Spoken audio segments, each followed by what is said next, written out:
You know, there are a lot of places in the world that I wouldn't walk the streets during the day, and certainly not during the night. But here in Hargeysa in Somaliland, everyone's actually really friendly. And they want to say hello because... Thank you very much. So this is typical shop here in Hargeysa. This is for my friends back home in Australia. Australia, oh! Check you. It's actually a lovely city, this one, with a lot of really friendly people just saying hello. Thank you.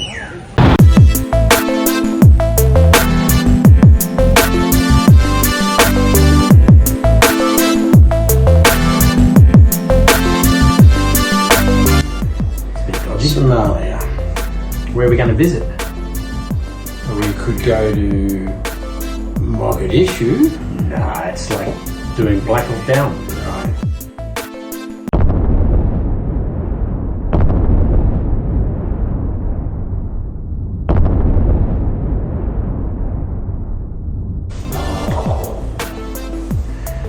We're at Puntland. Still a bit dodgy, Puntland. We go to Hargeysa.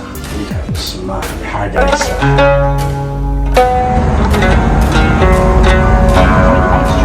Overhead storage, as articles may have moved during the flight.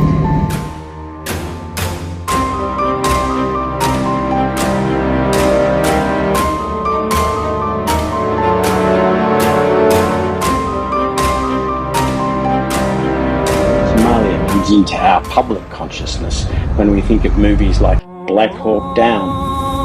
You shouldn't have come here. This is our war, not yours. 300,000 dead and counting. That's not a war, Mr. Ito. It's genocide. Somalia is a lot more complicated. It has three general regions: Somaliland in the northwest, which is the former British protectorate, and Puntland together with the Mogadishu area, which used to be Italian Somalia. You know, I've been to a lot of countries over the years that, with the right politics, have the coastlines that have the potential to be wonderful tourist locations. Lebanon is one of them. This one here, Somalia, is one of them. Somaliland is one of them. Berbera is the capital of the Sahel region of Somaliland and is the country's main seaport. Berbera was actually the capital before Hargeysa of British Somaliland when it was part of a protectorate from the mid-1800s to the mid-1900s. And this is the old town centre of Berbera, and this is how it would have looked, or not too dissimilar to how it would have looked when it was the capital of British Somalia. But even that's relatively new because the history goes way back into antiquity. Somali merchants traded with the Phoenicians, the ancient Greeks, the Roman Empire, the whole lot, and is believed to be the ancient port of Malaya in the 1st century AD.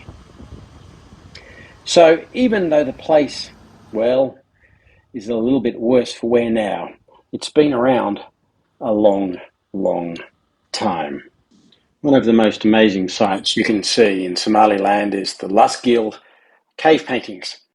Here in Lasgil in Somaliland, these rock paintings date back tens of thousands of years. And in a typical European way, the Europeans say they discovered these in 2002, even though all the local people here knew about this for generations. This is just another one of the examples of here in Somaliland, on the Horn of Africa, so it shouldn't be surprising you, that this is the cradle of human civilization. And you look out over this plain of scrubland and you think people have been here for generations. The culture, the history and the place of Somaliland is just a secret so few people get to learn about. Other than my friends, the guides and the local people themselves. Yeah. Not unsurprisingly, a lot of the artwork here depicts cows and farmers and graziers and owners of cows and the things that actually meant then and still mean today a lot to any agriculturalist, pastoralist and community. I actually really like the stylistic depiction of the udders of the cows to make it very, very clear the gender of the beasts that are more important. So the waiter came up to me at breakfast today and he said, "Sir, I saw you walking in the street outside yesterday." And I said, "That's right." He's like, "Why?" I'm like, "Oh, I just wanted to go out and meet some people and see real life." I have not seen another white person in the street. That's for a couple of reasons. One, well, not many people come to Somaliland. And two, the ones who do are largely the international bureaucrats with their snouts in the trough, driving around in their big white Land Cruisers, who don't really care about meeting many local people. That self-indulgent world of the United Nations I left behind. And what the white people who refuse to go outside are missing is great interaction with some really friendly and good local people. You know, there are a lot of places in the world that I wouldn't walk the streets during the day, and certainly not during the night. But here in Hargeysa in Somaliland, everyone's actually really friendly. And they want to say hello because... Thank you very much. So this is typical shop here in Hargeysa. This is for my friends back home in Australia. Australia, oh, check you. It's actually a lovely city, this one, with a lot of really friendly people just saying hello. Thank you. 1, 2, 3, Yes, that's right. They even know which room I'm in the hotel. the barista. Oh, really? Yes. Every time you're making a coffee. Yeah? It is a very nice coffee he makes me. I enjoy You, it. welcome. This is how friendly Hargeysa is in Somaliland. It's a lovely place. Okay. See you. So what's the go with Somaliland? Why is Somaliland different from Somalia? Well, it goes back to the colonial days.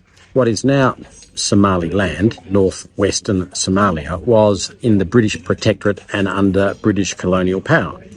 Mogadishu and Puntland were under Italian control.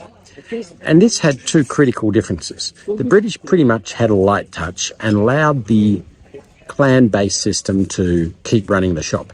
The Italians, under fascist dictatorship, sort of implemented fascist dictatorship and overwhelmed the clans.